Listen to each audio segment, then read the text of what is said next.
ससुराल में लगा शोभा गोलगप्पे और का सारिका ठेला। तीनों ही देवरानी जिठानी थी, जहाँ पर सारिका सबसे बड़ी थी, शोभा मंझली जिठानी थी और मानसी सबसे छोटी यानी कि देवरानी थी। तीनों ही अपने परिवार के साथ सुखपूर्वक रहा करती थी। एक दिन तीनों ही बाजार में खड़ी होकर गोलगप्पे खा रही होती है और मानसी कहती है, रामू भैया, हम आपसे पूरे 6 महीने से गोलगप्पे खा रहे हैं, लेकिन फिर भी आप गोलगप्पे के अंदर मसाला इतनी कंजूसी से क्यों भर रहे हैं?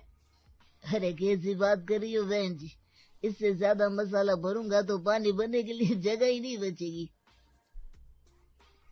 अच्छा ठीक है भैया, मसाला अच्छे से नहीं भर सकती तो कम से कम मिर्ची तो अच्छे से डालिए। जब तक गोलगप्पा खाने के बाद में जुबान पर मिर्ची ना लगे तो क्या फायदा। अब फिक्र मत करिए, अगली बार मैं आपके लिए रामू का स्पेशल मिर्ची गोलगप्पा लेकर आऊंगा, जिसे खाने के बाद आप मुझे 3 दिन तक याद करेंगे। एक दिन तो गोलगप्पे खाने के दिन और बाकी के 2 दिन आप समझ जाइए। मुझे भी गोलगप्पे बहुत अच्छे लगते हैं, आप ऐसे ही गोलगप्पे हमें खिलाते रहो। अच्छा अब हम चलते हैं, लेकिन आप हमारे लिए 3 प्लेट गोलगप्पे पैक कर दो। हम घर पर जाने के बाद में एक प्लेट दोबारा खा लेंगे, रसोई में खाना बनाते हुए, और किसी को पता भी नहीं चलेगा। ऐसे ही होता है। रामू ने गोलगप्पे पैक करके देता है और तीनों घर आ जाती हैं और खुशी खुशी रसोई में सब्जियां भी लगा देती है, बढ़िया सा खाना भी बनाकर तैयार कर देती है और रसोई में खाना बनाते हुए एक प्लेट गोलगप्पे खा लेती है। स्पेशल खाना बनाया था, सभी लोग खुशी खुशी खाना खाकर सो जाते हैं।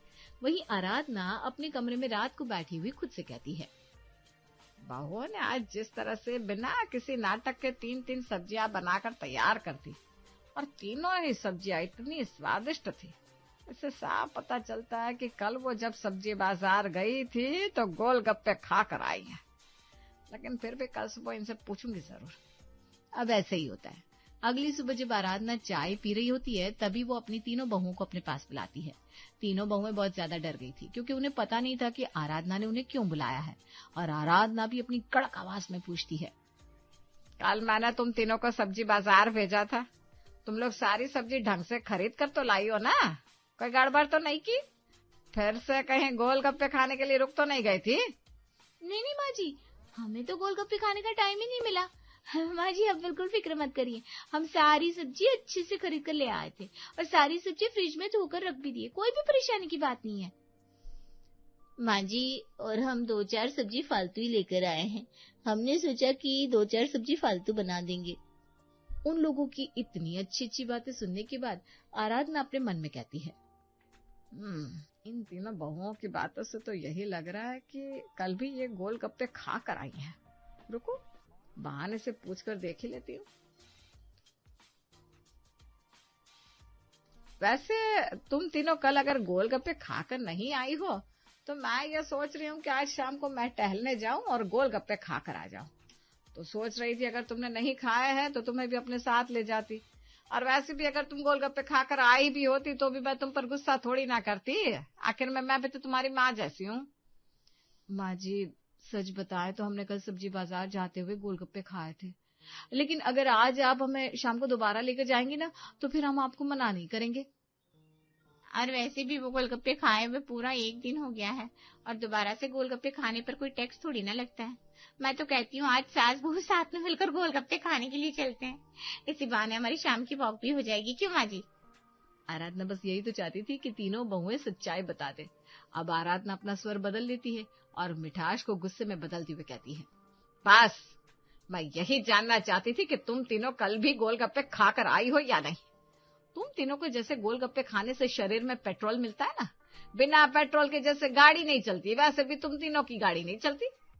अभी तुमने एक दिन गोलगप्पे नहीं खाए होते तो हमें रोज दलिया खिचड़ी खाने को मिल रही होती, लेकिन बहू इस तरह का खाना नुकसान करता है, तुम्हें ये बात कितनी बार समझानी पड़ेगी। अपनी सास की डांट सुनने के बाद तीनों बहुएं सर झुका लेती हैं, लेकिन उनकी सास और तीनों बहुएं भी अच्छे से जानती थी कि बातें सिर्फ एक कान से घुसाकर दूसरे कान से निकल रही थी। ऐसे ही कुछ दिन गुजरते हैं। बहुत ज्यादा बारिश हो रही थी, ना ही सब्जी बाजार लगता है, ना ही वो गोलगप्पे खाने के लिए जा पाती हैं। तीनों ही बहुओं का मूड बहुत ज्यादा खराब था। मानसी अपने कमरे में थी और तभी उसका पति ध्रुव कहता है, ये क्या मानसी, तुमने मेरी नई पिंक कलर की शर्ट जला दी। वैसे भी लड़की इस कलर की शर्ट बहुत मुश्किल से लेते हैं और मैंने खरीदी और तुमने जला दी। तो क्या हो गया, बाहर इतनी तेज बारिश हो रही है, मैं बाहर गोलगप्पे खाने भी नहीं जा पाई, मेरा मूड बहुत खराब है। अभी मुझसे कोई बहस मत करो।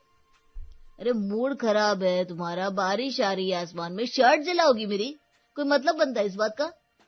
ध्रुव ये बोलकर गुस्से में चला जाता है। वहीं दूसरी तरफ शोभा अपने दोनों बच्चों को ट्यूशन का काम ना करने की वजह से अखबार का डंडा बनाकर डांट रही थी। तुम दोनों बच्चों को मैंने ट्यूशन लगवाया हुआ है और महंगे स्कूल में भी भेजती हूँ, फिर भी तुम दोनों पढ़ाई में 0 हो 0। तीनों बहुओं की यही आदत थी। जब उन्हें खाने के लिए गोलगप्पे मिला करते तो उनका मूड बहुत अच्छा रहता, और नहीं मिला करते तो उनका मूड बहुत ज्यादा खराब हो जाता। एक दिन तीनों बहुएं सब्जी लेने के लिए जा रही होती है, तभी तीनों ही खुशी से आपस में बात करते हुए सीढ़ियां उतर रही थी। आज तो मैं 2 प्लेट गोलगप्पे खाऊंगी और भैया को बोलूंगी गोलगप्पे और खिलाए और मीठी चटनी ना डालें। और मैं तो एक्स्ट्रा पापड़ी भी लेकर आऊंगी, और तुम दोनों भी अपनी एक्स्ट्रा पापड़ी मुझे दे देना। अगर तुम्हें वो अच्छी नहीं लगती तो उन्हें मना मत करना।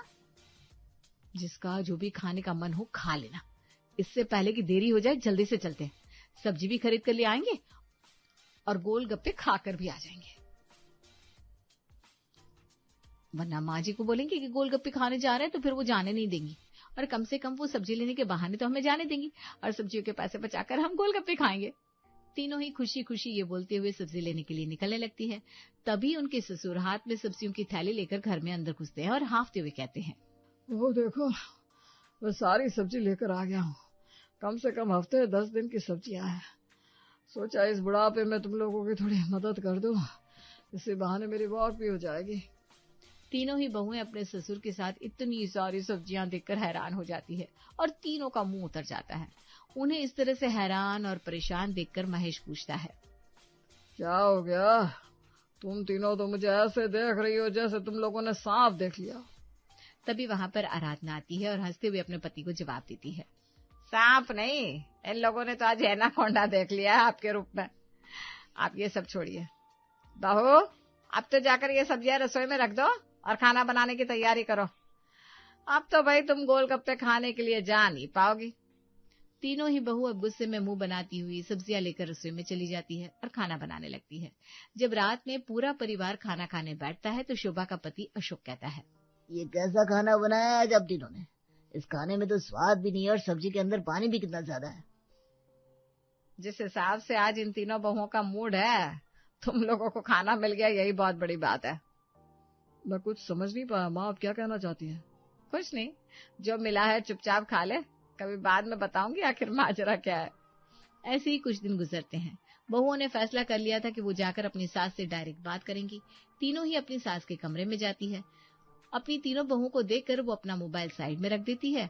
तभी उसकी तीनों बहुएं कहती है, आप भी जानती हैं हम यहाँ आपसे किस बारे में बात करने के लिए आए हैं। आपको पता है कितने दिन हो गए हमने गोलगप्पे नहीं खाए। बस 3 दिन हुआ है तुम लोगों को गोलगप्पे खाए हुए, और तुम लोग इस तरह से इतरा रही हो जैसे सालों से गोलगप्पे ना खाए हो। माँ जी अब जानती भी हैं हम गोलगप्पे के बिना नहीं रह सकते। पता है गोलगप्पे वाले भैया हमें कॉल करके पूछ रहे थे, दीदी आप ठीक तो हो ना? हे भगवान, तुम लोग गोलगप्पे वाले को अपना नंबर भी देकर आए हो? माँ जी, दरअसल हम उनके परमानेंट क्लाइंट बन गए ना। वो हमें 1 प्लेट पर 1 पापड़ी नहीं बल्कि 2 पापड़ी देते हैं। वे लोग बात कर रहे थे तभी महेश वहां आ जाता है। वो अपनी बहू को इतना परेशान देखता है और कहता है, क्या सच में तुम लोग सिर्फ गोलगप्पे खाने के लिए इतना ज्यादा परेशान हो रही हो? आप तो कुछ मत बोलिए पापा जी, ये सब कुछ आपकी वजह से हुआ है। कम से कम पहले हमें हफ्ते में 1 बार गोलगप्पे खाने को तो मिल जाते थे। जब से आप सब्जी लाने लगे हो हमें वो भी नहीं मिल पाते। माँ जी को ऐसा लगता है कि गोलगप्पे खाने से हमारी तबीयत खराब हो जाएगी, इसलिए वो हमें गोलगप्पे खाने के लिए जाने नहीं देती। पहले हम कम से कम सब्जी लाने के बहाने गोलगप्पे तो खाकर आ जाते थे, लेकिन आपने अपनी वॉक के बहाने हमारा वो भी बंद करवा दिया। महेश को ये सब कुछ सुनने के बाद में बहुत बुरा लगता है और वो आराधना से कहता है, ये सब क्या है आराधना? अगर बहू को गोलगप्पे खाना अच्छा लगता है तो उसमें बुराई क्या है? हमारी बहू कोई गलत नशा तो नहीं करती ना। और वैसे भी जब एक आदमी का दिल तक पहुंचने का रास्ता उसके पेट से जाता है तो औरत के दिल तक का रास्ता पेट से क्यों नहीं हो सकता? आप समझते क्यों नहीं जी? गोलगप्पे ज्यादा खाने से उनकी तबीयत खराब हो सकती है, लेकिन ये लोग तो कुछ समझ कर राजी नहीं है। हमारी बहू समझदार है, बच्चों वाली है। जब इनको लगेगा इनकी तबीयत खराब हो रही है तो फिर ये खुद ही गोलगप्पे खाना बंद कर देगी। हमें इन्हें सही गलत बताने की कोई जरूरत नहीं है आराधना। महेश की बातें सुनकर तीनों बहुओं को बहुत अच्छा लगता है कि कम से कम घर में कोई तो था जो उनके दिल की बात समझता था। और उसके बाद महेश कहता है, अगर तुम तीनों को गोलगप्पे खाना इतना ही पसंद है तो मैं आज ही तुम लोगों के लिए घर में गोलगप्पे का ठेला लगवाता हूँ। तुम लोगों का जितना मन हो तुम लोग उतने गोलगप्पे खा लेना। मेरी कोई बेटी नहीं है, लेकिन तुम तीनों भी मेरी बेटी जैसी हो। तीनों बहुओं की खुशी का ठिकाना नहीं था। तभी महेश अपनी बहू से उस गोलगप्पे वाले का नंबर लेता है और उसे कॉल करके अपने घर में गोलगप्पे का ठेला लेकर आने के लिए कहता है। थोड़ी देर में रामू गोलगप्पे का ठेला लेकर घर के अंदर आता है। बस यही दिन देखना बाकी रह गया था कि अब घर के ड्राइंग रूम में गोलगप्पे वाला अपना ठेला लगाकर खड़ा हुआ है। हे भगवान, ये कैसे दिन आ गए। बताइए जी, कैसे गोलगप्पे खिलाने हैं आपको? पुदीने वाले, जीरे वाले, मीठे वाले, तीखे वाले, खट्टे मीठे, हर तरह के गोलगप्पे हैं मेरे पास। रामू अंकल, आपके पास चॉकलेट वाले गोलगप्पे भी है क्या? मुझे चॉकलेट वाले गोलगप्पे खाकर देखना है। नहीं बेटा, मेरे पास चॉकलेट वाले गोलगप्पे तो नहीं है, लेकिन मैं अगली बार तुम्हारे लिए चॉकलेट वाले गोलगप्पे लेकर जरूर आऊंगा। बस यही बाकी रह गया था। अब घर के बच्चे भी बिगड़ जाएंगे ये गोलगप्पे का ठेला देखकर। बहू, इतना सोचने की जरूरत नहीं है। तुम लोगों को जितने भी गोलगप्पे खाने हैं तुम लोग खा लो। अब तीनों ही बहुएं किसी सेना के योद्धा की तरह गोलगप्पे के ठेले पर टूट पड़ती है और तीनों ही बहुएं 10-12 प्लेट गोलगप्पे ठोस ठोस कर खा जाती हैं।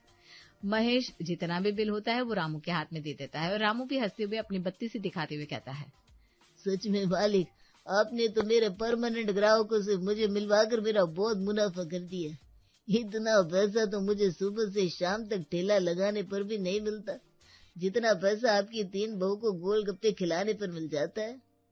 कोई बात नहीं, अगले इतवार को मेरे बेटों को भी छुट्टी होगी। तुम दोबारा से गोलगप्पे का ठेला लेकर आ जाना, तभी मेरे घर वालों को जितने भी गोलगप्पे खाने होंगे खा लेंगे।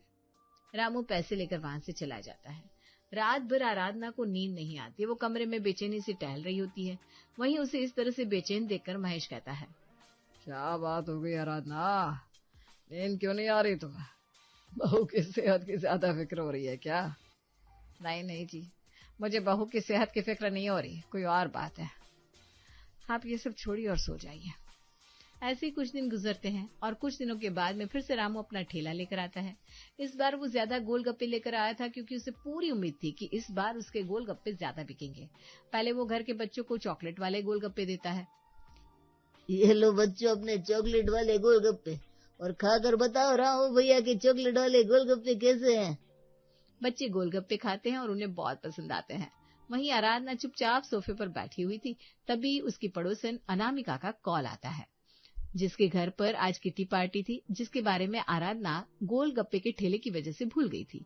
पड़ोसन फोन पर कहती है, अरे कहाँ है आराधना? तू जानती है ना आज मेरे घर पर किटी पार्टी थी, तू आज यहाँ पर आई नहीं। तेरे बिना तो ये महफिल ही बेकार लग रही है। अरे माफ कर दे बहन, मैं तो भूल गई थी कि आज तेरे घर पर किटी पार्टी है। दरअसल आज मेरे घर पर गोलगप्पे के ठेले वाला आया है और पूरा परिवार बस वही खाने में लगा हुआ है, इसलिए मैं आ नहीं पाई।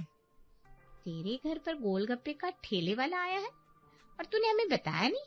कोई बात नहीं, मैं अपनी सभी दोस्तों को लेकर अभी वहाँ आती हूँ। हमें भी गोलगप्पे बहुत पसंद है भाई, आज तो जी भर कर खाएंगे हम। थोड़ी देर में अब अनामिका अपनी सारी पड़ोसन और दोस्तों को लेकर आराधना के घर आ जाती है। सभी लोग भर भर कर गोलगप्पे खाते हैं। भैया मेरे ना तीखे गोलगप्पे बनाना, इतने तीखे और ठंडे कि मेरे दांतों में झंझनाहट हो जाए। मुझे भी ऐसे गोलगप्पे अच्छे लगते हैं, अपनी तो खूब जमेगी सच में। सभी लोग बड़े मजे से गोलगप्पे खा रहे होते हैं। वहीं थोड़ी देर में घर के मर्दों के सब्र का बांध भी टूट जाता है और अशोक कहता है, अरे भाई जरा मुझे भी गोलगप्पे खिला दो। जिस हिसाब से सब लोग गोलगप्पे खा रहे हैं, साफ पता चल रहा है कि आपके हाथों के गोलगप्पे कुछ ज्यादा ही स्वाद है। अब तो मैं खुद को रोक नहीं पा रहा हूँ। मेरा जिम और डाइट की भाड़ में, मुझे भी गोलगप्पे खाना है। धीरे धीरे सारे मर्द गोलगप्पे खाने में लग जाते हैं। सब लोगों को गोलगप्पे बहुत अच्छे लग रहे होते हैं। अब ऐसे में आराधना भी खुद को रोक नहीं पाती और गोलगप्पे खाने के लिए खड़ी हो जाती है। उसे गोलगप्पे खाते हुए देखकर महेश हैरान हो जाता है। ये तुम क्या कर रही हो आराधना? तुम भी गोलगप्पे खाती हो? तुम तो बोल रही थी तुम्हें गोलगप्पे अच्छे नहीं लगते। आराधना की नजरें शर्म से झुक जाती है। उसे इस तरह से उदास पहली बार उसकी बहू ने देखा था। मानसी पूछती है, क्या बात हो गई माँ जी, आप इतनी उदास क्यों हैं? अगर आपको गोलगप्पे पसंद है तो आपने हमें अब तक बताया क्यों नहीं? सच बात तो यह है कि मुझे भी गोलगप्पे बहुत ज्यादा पसंद है, लेकिन मेरी सास मुझे हमेशा घूंघट में रखा करती थी और कभी गोलगप्पे खाने नहीं देती थी। उन्हें ऐसा लगता था कि बहू का सबके सामने गोलगप्पे खाना बिल्कुल भी अच्छा नहीं होता। धीरे धीरे मेरी गोलगप्पे खाने की आदत ही खत्म हो गई। अगर ऐसी बात थी आराधना तो तुम्हें मुझे बताना चाहिए था। शायद मैं तुम्हें छुपा कर ही सही, लेकिन अपनी माँ के सामने ही गोलगप्पे खिला देता। लेकिन मैं कभी आपको कुछ बोल नहीं पाई। हम लोगों की अरेंज मैरिज थी। सालों लग गए हमें एक दूसरे को समझने और एक दूसरे के सामने कंफर्टेबल होने में। महेश को ये बात सुनकर बहुत बुरा लगता है कि सच में उनके रिश्ते में उतने पक्के बंधन नहीं थे जितने उनके बच्चों के रिश्ते में थे। अब महेश एक गोलगप्पा हाथ में उठाता है और उसे आराधना को खिलाते हुए कहता है, कहते हैं ना, all is well that ends well, यानी अंत भला तो सब भला। लो, अब मैं तुम्हें अपने हाथों से गोलगप्पे खिला रहा हूँ, और आज से तुम्हें जितने भी गोलगप्पे खाना हो तुम मुझे बता देना। रामू तो हमारे घर का ही सदस्य है।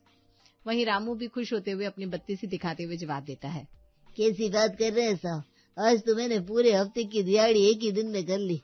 अगर आप मुझे ऐसे ही ठेला लगाने के लिए हर हफ्ते बुलाएंगे तो मुझे बाकी के 6 दिन ठेला लगाने की जरूरत ही नहीं पड़ेगी। रामू की बात सुनने के बाद सब लोग जोर जोर से हंसने लगते हैं और इसी तरह से अब महेश हफ्ते में एक दिन रामू को अपने घर पर बुलाया करता और पूरा परिवार साथ में मिलकर गोलगप्पे खाया करता। इससे उन लोगों के रिश्ते भी मजबूत होते हैं। साथ ही पड़ोस के लोग और दोस्त भी गोलगप्पे खाने के लिए आया करते और ससुराल के अंदर गोलगप्पे का ठेला लगा करता और खुशी खुशी सब लोग एक दूसरे के साथ उसका आनंद लिया करते। सुबह का समय था। घर में नई बहू के आने की हलचल अभी पूरी तरह से खत्म नहीं हुई थी कि किचन से उठती खुशबू ने सबको एक जगह खींच लिया था। पहली बार रिया ने अकेले पूरा नाश्ता संभाला था। टेबल पर रखे गर्मा गर्म छोले भटूरे, साथ में कटी हुई प्याज, हरी चटनी और ऊपर से डाला गया उसका खास मसाला। सब कुछ इतना सजा हुआ था कि देखने से ही भूख बढ़ जाए। अंकित ने पहला कौर लेते ही हल्का सा सिर उठाया और बिना कुछ कहे 2 सेकंड तक बस चबाता रहा, फिर मुस्कुराया। रिया, ये तुमने बनाया है? जी, अगर कुछ कम ज्यादा हो गया हो तो बताइएगा।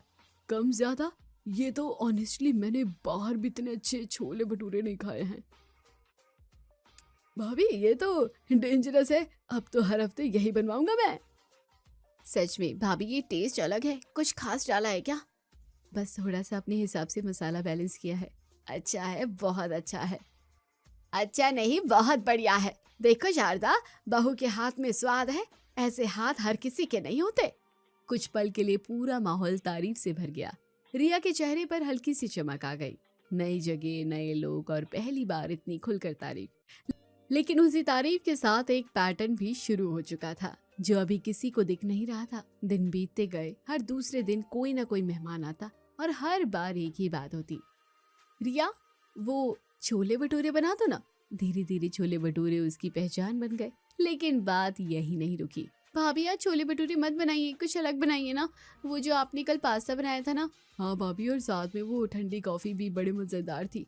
ठीक है, बना देती हूँ। आप आराम से बनाइए, कोई जल्दीबाजी नहीं है भाभी। कभी छोले भटूरे, कभी कोल्ड कॉफी, तो कभी पास्ता, तो कभी कोई फरमाइश। नहीं, रिया ने इन सब से दुखी नहीं थी।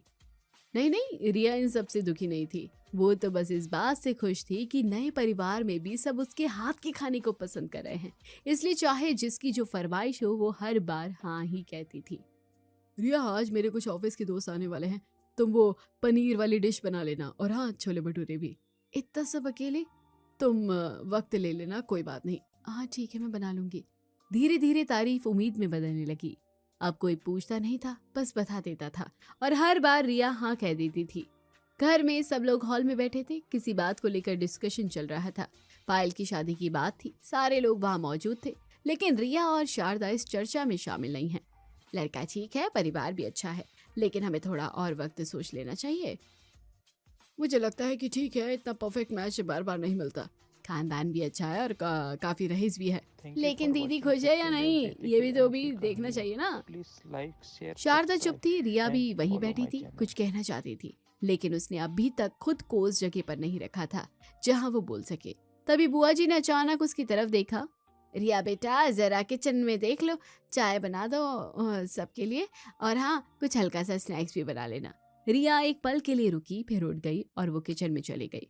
चर्चा बाहर चलती रही। किचन में खड़ी रिया चाय चढ़ा रही थी, लेकिन उसका ध्यान बार बार बाहर जा रहा था। मैं भी तो कुछ कह सकती थी, कोई बात नहीं, अभी नहीं हो, बाद में बोलूंगी। अगली बार करते करते रिया ने ऐसे ही कई मौके छोड़े जहां उसे कुछ कहना चाहिए था या उसका मन था कुछ बोलने का, लेकिन हिचकिचाहट की वजह से उसने कुछ नहीं कहा।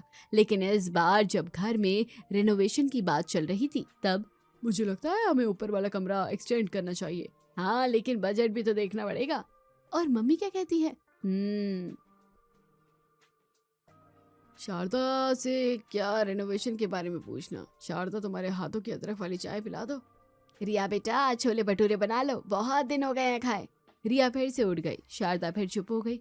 अब ये सिर्फ कॉन्सिडेंस नहीं था। हर बार जब भी कोई बड़ा फैसला होता, रिया किचन में होती और धीरे धीरे शारदा भी उसी के पास आ जाती, या तो उसकी मदद करवाने या तो कुछ चीज बनवाने। धीरे धीरे रिया को ये बात समझ आ रही थी। रिया ने इस बार नोटिस किया। इस बार बात थी दीपक के बिजनेस में पैसे लगाने की। सब हॉल में बैठे थे। मुझे थोड़ा इन्वेस्टमेंट चाहिए, अगर घर में सपोर्ट मिल जाए तो। देखते हैं, पहले बता तो सही कि आखिर कितने पैसे चाहिए, क्या करना है। मैं ये शारदा, तू रिया के साथ किचन में जा, इतने लोग बैठे हैं, कुछ बना लो। शारदा तुरंत उठ गई। रिया भी किचन में। दोनों चुपचाप खड़ी थी। कुछ मिनट तक सिर्फ बर्तनों की आवाज थी। फिर रिया ने धीरे से पूछा, मम्मी जी, आप कुछ कहना चाह रही थी ना? घर के बड़े लोग बैठे हैं, वो डिसाइड कर लेंगे, लेकिन आप भी तो। हर किसी की एक जगह होती है रिया, और हर जगह का एक काम। रिया चुप हो गई। उस रात रिया अपने कमरे में बैठी थी। उसने पूरे दिन को याद कर लिया। फिर पिछले कई दिनों को हर बार जब डिस्कशन होता वो किचन में होती, हर बार जब फैसला होता वो बाहर नहीं होती। ये सिर्फ खाना बनवाना नहीं है। हर बार घर में कोई बड़ा फैसला होता है तब मम्मी जी और मैं बस रसोई में ही होते हैं, और अगर कुछ भी हम कुछ कहना चाहे तो हमारी कोई बात नहीं सुनता। अब मुझे समझ आ रहा है कि बुआ जी जब जब आती है तब तब कोई बड़ा फैसला होता है, और मैं। उसे अब एक आईना दिखने लगा था। छोले भटूरे उसकी पहचान थे, लेकिन किचन उसकी जगह बना दी गई थी। और सबसे ज्यादा जो बात उसे चुभ रही थी वो ये थी कि शारदा जी भी उसी जगह पर खड़ी थी, चुप, आदत से या मजबूरी से। अब सवाल ये नहीं था कि रिया क्या बना रही है, सवाल ये था कि उसे कहाँ खड़ा किया जा रहा है और क्यों। कहानी अब शुरू हो चुकी थी और अगला हिस्सा इस पैटर्न को और साफ करने वाला था, जहाँ रिया सिर्फ समझेगी नहीं बल्कि तय करेगी कि वो इस जगह को मानती है या बदलती है। देखो, इस बार दिवाली पर हमें खर्च थोड़ा कंट्रोल में रखना पड़ेगा। पिछले महीने काफी खर्च हो चुका है। हाँ, लेकिन घर की पेंटिंग भी जरूरी है। मेहमान आएंगे तो सब नोटिस करेंगे। और मेरी शॉपिंग भी बाकी है। शादी के बाद पहली दिवाली है मेरी, कुछ तो खास होना चाहिए। अगर थोड़ा बैलेंस करके। रिया बेटा, जरा सुनना, तू किचन में देख ले, गैस पर कुछ चढ़ा है क्या? जी, अभी देखती हूँ। रिया उठी, लेकिन इस बार उसके कदम पहले जैसे तेज नहीं थे। उसने जाते जाते एक नजर पीछे डाली, जहाँ डिस्कशन चल रहा था, जहाँ फैसले हो रहे थे और जहाँ उसकी कोई जगह नहीं थी। कुछ भी तो नहीं है। क्या हुआ? कुछ नहीं मम्मी जी, बस ऐसे ही भेज दिया। हाँ, ऐसा ही होता रहता है हर बार। मम्मी जी, आपको नहीं लगता कि हमें जानबूझकर बाहर भेजा जाता है? रिया, हर घर का एक तरीका होता है और उस तरीके में सबको अपनी जगह समझनी पड़ती है, और हमारी जगह किचन में है। शारदा ने उसकी तरफ देखा, लेकिन इस बार उनके पास कोई जवाब नहीं था। उस दिन पहली बार रिया ने इस बात को सिर्फ महसूस नहीं किया, उसने उसे नाम दिया, जगह। और अब वो समझने लगी थी कि ये सिर्फ काम नहीं, एक सीमा थी जो उसके लिए तय की गई थी। भाभी, आज क्या बना रही हो? कुछ स्पाइसी हो जाए। वो आपके छोले भटूरे रहे थे। हाँ भाभी, ऑनेस्टली अब तो बाहर का खाना फीका लगने लगा है। रिया, आज मेरे 2 दोस्त भी आ रहे हैं, तुम वो पनीर वाली ग्रेवी के साथ भटूरे बना लेना, सब खुश हो जाएंगे। ठीक है, बना दूंगी। उसने मना नहीं किया, लेकिन इस बार उसकी हाँ पहले जैसी नहीं थी। उसमें अपनापन नहीं, एक समझ थी। वो समझ गई थी कि जब जब उसे कुछ मसालेदार चटपटा जल्दी नहीं बनने वाला खाना बनवाया जाता है, तब तब घर में किसी बात का फैसला होता था, जहाँ सब कोई शामिल होते थे, लेकिन बस जिसकी जगह फिक्स थी वही कुछ नहीं बोल पाते थे। सब फिर से हॉल में बैठे थे। अगर हम ऊपर वाला हिस्सा रेंट पर देते तो एक्स्ट्रा इनकम आ सकती है। हाँ, लेकिन प्राइवेसी का भी तो इशू है। और मम्मी क्या कहती है? शारदा को इस सब की समझ कहाँ है। शारदा, तुम रिया की मदद कर दो, रसोई में रात की तैयारी कर दो। जीजी भी खाना खाकर ही जाएगी। रिया बेटा, जरा आटा गूंथ ले, रात के लिए भी तैयारी कर लेनी चाहिए। रिया इस बार तुरंत नहीं उठी। कुछ सेकंड तक तो वो वहीं बैठी रही जैसे वो वहां से नहीं जाना चाहती थी, लेकिन उसने महसूस किया कि उसकी तरफ सबकी नजरें टिकी हुई थी। रिया धीरे से उठी, लेकिन इस बार उसके चेहरे पर हल्की सख्ती थी। वो किचन में गई, लेकिन इस बार उसने तुरंत काम शुरू नहीं किया। वो बस खड़ी रही, कुछ सोचते हुए। अब उसके अंदर दो आवाजें थी। एक कह रही थी जैसा चल रहा है वैसे चलने दो, और दूसरी जो धीरे धीरे तेज हो रही थी, क्यों किचन में। आटा गूंथ लिया है रिया बेटा? अभी नहीं। क्यों? क्योंकि मैं सोच रही हूँ। क्या? ये कि हर बार डिसीजन के वक्त हम दोनों ही यहाँ क्यों रहते हैं? मम्मी जी, आपने कभी नोटिस नहीं किया? किया है। तो आपने कभी कुछ कहा क्यों नहीं? क्योंकि मुझे आदत हो गई है। लेकिन मुझे नहीं है। मैं इस घर में अपनी जगह सिर्फ रसोई को नहीं बना सकती। ये पहली बार था जब रिया ने साफ साफ कहा मुझे नहीं है। और ये सिर्फ एक जवाब नहीं था, ये एक शुरुआत थी। ये शुरुआत थी बदलाव की। ये शुरुआत थी उस कायदे और सोच को बदलने की जो शायद समाज के हर घर में हो रहा है। बाहर से आवाज आई, भाभी चाय बन रही है क्या? और स्नैक्स भी। रिया थोड़ा जल्दी कर लो, डिसीजन भी लंबा चल रहा है। मम्मी जी, आज अगर हम दोनों बाहर बैठे तो क्या होगा? कुछ नहीं। तो फिर हम क्यों नहीं बैठते? रिया, ये आसान नहीं, मुझे पता है, लेकिन जरूरी है। कोई बदलाव आसान नहीं होता मम्मी जी, लेकिन उसे करना पड़ता है। बाहर अभी भी बातें चल रही थी, फैसले हो रहे थे, और अब तक रिया समझ चुकी थी कि ये सिर्फ खाना बनाना नहीं है, ये तय करना है कि वो सिर्फ किचन तक सीमित रहेगी या अपनी जगह खुद बनाएगी। और अब अगला कदम क्या होगा? घर में हलचल पहले जैसी ही थी, आवाजें, काम, भाग दौड़, सब कुछ वैसा ही, लेकिन रिया वैसी नहीं थी। वो किचन में खड़ी थी, लेकिन इस बार उसने जल्दी जल्दी कुछ बनाने की शुरुआत की। उसने जानबूझकर अपना काम धीमा रखा और किसी सही समय का इंतजार कर रही हो। तभी बाहर से आवाज आई, रिया आज जल्दी नाश्ता कर लो, हमें बैठकर एक जरूरी बात करनी है। हाँ, आज नाश्ता थोड़ा खास होगा। तो बात यह है कि मुझे पार्टनरशिप का ऑफर मिला है। अगर घर से थोड़ा सपोर्ट मिल जाए तो मैं स्टार्ट कर सकता हूँ। हाँ, लेकिन रिस्क भी तो है, इसलिए हमें मिलकर डिसाइड करना होगा। रिया जरा किचन देख ले, नाश्ता भी प्रिपेयर कर ले, बाद में सब खा लेंगे। लेकिन इस बार रिया नहीं उठी। कुछ सेकंड तक पूरा कमरा शांत रहा। सब एक दूसरे की तरफ देख रहे थे कि रिया और शारदा जाए तो वो अपनी बात आगे शुरू करे, लेकिन रिया वहां से नहीं गई। रिया, तुम सुन रही हो ना? हाँ, सुन रही हूँ। तो जा बेटा, काम भी जरूरी है। काम जरूरी है, लेकिन हर बार वही काम क्यों? क्या मतलब भाभी? मतलब ये कि जब भी घर में कोई बड़ा फैसला होता है, मुझे और मम्मी जी को किचन में भेज दिया जाता है। अरे ऐसा कुछ नहीं है, बस कॉन्फिडेंस है। नहीं दीदी, मैंने गलती की, हर बार बिना एक भी बार मिस किए। रिया, तुम बात को बहुत गलत डायरेक्शन में ले जा रही हो। गलत डायरेक्शन में नहीं, सही जगह ले जा रही हूँ।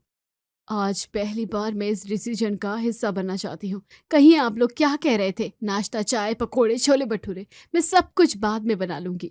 ये सुनकर सब चुप हो गए, क्योंकि अब तक ये सवाल कभी नहीं उठा था। लेकिन आज रिया ने जब इस बात को सामने रखा तो सब हक्के बक्के रह गए। हर कोई इसे बदसलूकी समझ रहा था, लेकिन अपने लिए आवाज उठाना भी जरूरी था। रिया, हर घर के कुछ तौर तरीके होते हैं। औरतें किचन संभालती है, मर्द फैसले लेते हैं।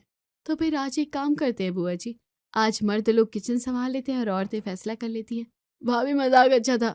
मैं मजाक नहीं कर रही, मैं पिछले कई दिनों से देख रही हूँ, जब भी कोई जरूरी बात होती है मुझे कहा जाता है रिया किचन देख लो, और मम्मी जी को भी, और हम दोनों बिना कुछ कहे चले जाते हैं। तो तुम कहना क्या चाहती हो? मैं ये कहना चाहती हूँ कि अगर ये मेरा घर भी है तो फैसले भी मेरे सामने होने चाहिए, मेरे बिना नहीं। ये वो लाइन थी जिसने बात को पूरी तरह से बदल दिया। कुछ पल तक तो कोई कुछ नहीं बोला, फिर सबकी नजर शारदा पर गई। शारदा चुप थी, लेकिन इस बार उनकी चुप्पी पहले जैसी नहीं थी। रिया धीरे से उनकी तरफ मुड़ी, जैसे शारदा को पहली बार किसी ने मौका दिया हो कुछ कहने का। मम्मी जी, आप कुछ कहना चाहोगी? मैं हमेशा सोचती थी कि घर में शांति बनी रहे, इसलिए चुप रहना ही ठीक था। लेकिन आज पहली बार मुझे लग रहा है कि चुप रहकर मैंने खुद को ही पीछे कर दिया, और शादी से भी इस घर में अब बेटियों को भी इज्जत नहीं दी जाती। दीदी की शादी हो गई है फिर भी इस घर के बड़े फैसले उनके बिना नहीं होते। यहाँ तक कि पायल को भी इन सब में शामिल किया जाता है, लेकिन बहू को नहीं। ये सुनकर रिया की आंखों में हल्की नमी आ गई, लेकिन उसके चेहरे पर एक सुकून भी था, क्योंकि अब वो अकेली नहीं थी। लेकिन बाकी सबके चेहरे पर एक खटक सी थी कि आज उनके सामने घर की औरतें बोल कैसे रही थी, क्योंकि उन्हें कभी अंदाजा ही नहीं था कि ऐसा दिन भी आ सकता है। इसका मतलब यह है कि अब तुम्हें इस घर की बेटियों से भी तकलीफ है। ये सब तुम्हें रिया पाठ पढ़ा रही है। रिया ने मुझे पाठ नहीं पढ़ाया दीदी, उसने मुझे अपने घर में अपने बोलने का हक समझाया है। मेरे बच्चे हैं, मेरी बेटी की शादी की बात हो या मेरी बहू के कमरे का रेनोवेशन, मेरा बोलना जरूरी है। रिया, तुम्हें लगता है कि ये टॉपिक इतना जरूरी है? मैं इस टॉपिक को यहीं छोड़ दूंगी। बस सबसे एक सवाल पूछना चाहती हूँ, अगर उसका जवाब आपके पास है तो मैं कभी बीच में कुछ नहीं चाहूंगी। क्या मतलब है तुम्हारा? आपके घर में बुआ जी आपसे सलाह मशवरा लिया जाता है या नहीं? वो पापा जी, अगर कल को पायल जिस घर में जा रही हो उसे बस घर रसोई की रानी घोषित कर दे तो अच्छा रहेगा ना? नहीं नहीं पायल, तो अंकित कल को हमारी बेटी हो, उसके साथ उसके ससुराल वाले यही तो कर रहे हो। हर बार मसालेदार छोले बनवाने के लिए उसे शादी की जा रही हो तो क्या हुआ? किसी के पास नहीं जवाब, क्योंकि आप सबको अब अपनी अपनी बेटी बहन इन सब में दिख रही है। घर की औरतों को लक्ष्मी तो कह दिया जाता है, लेकिन उन्हें उनके हाथों में घर की अर्थव्यवस्था भी नहीं संभाली जाती। उनके हिस्से में आती है तो केवल जिम्मेदारी, त्याग, फर्ज। इसलिए आज मैं अपना हक मांग रही हूँ बस। रिया ने बस कुछ आसान से सवाल पूछे थे जो शायद किसी के लिए आसान नहीं थे। उसने बस सच्चाई को सामने रखा। एक औरत को मसालेदार छोले बनाने से कोई दिक्कत नहीं लगी, लेकिन अगर उसकी जगह सिर्फ वहीं तक सीमित की जाती तो फिर ये मुद्दा उठाना जरूरी था। आप खुद सोचिए, आपके घर में आपकी जगह क्या है? छोले भटूरे बनाना या जिंदगी के मसालों को भी हल करना?